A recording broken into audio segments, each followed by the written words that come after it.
ஒரு எலிக்கு ரொம்பவே பசியா இருக்கு, சாப்பிடறதுக்கு ஏதாவது கிடைக்குமான்னு தேடி தேடி பாக்குது.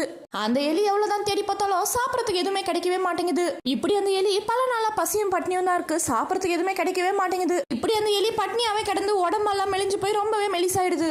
ஒரு நாள் ஒரு கூடை நிறைய தின்பண்டங்கள் எல்லாமே கிடைக்குது அந்த எலிக்கு. அந்த கூடைக்கு பக்கத்துலயே ஒரு சின்ன பொந்து ஒண்ணு இருக்கு, அதுக்குள்ள போய் பூந்துக்கிட்டு அந்த தின்பண்டங்கள் எல்லாம் ஒன்னொன்னா எடுத்து சாப்பிட்டுட்டு இருக்கு. ரொம்ப நாளா சாப்பிடல, அதனால ரொம்ப பசியா இருக்கும். என்ன நல்லா கிடைக்குதோ எல்லாத்தையுமே எடுத்து சாப்பிடுது. கட்டத்துல அதுக்கு பசி எல்லாம் தீர்ந்து போயிடுது, ஏன்னா வயிறு நிறைய நல்லாவே சாப்பிட்டுடுச்சு. அதோட நிறுத்தாம கிடைக்குதுன்னு சொல்லி இன்னமும் அதிகமா சாப்பிட்டுட்டே இருக்கு. இப்படி நல்லா சாப்பிட்டு சாப்பிட்டு வயிறெல்லாம் ரொம்பவே பெருசாயிடுது. இப்ப அந்த பொந்துக்குள்ள இருந்து வெளியில வர முயற்சி பண்ணுது, அதால சுத்தமா வெளியில வரவே முடியல. ஏன்னா உள்ள போனப்போ ஒல்லியா இருந்திருக்கும், இப்ப நல்லாவே கொழுத்து போயிடுது. இப்ப எப்படி இந்த பொந்தை விட்டு வெளியில வருதுன்னு ரொம்பவே கவலைப்படுது, அழுது பக்கத்துல யாராவது உதவி கூப்பிடுது.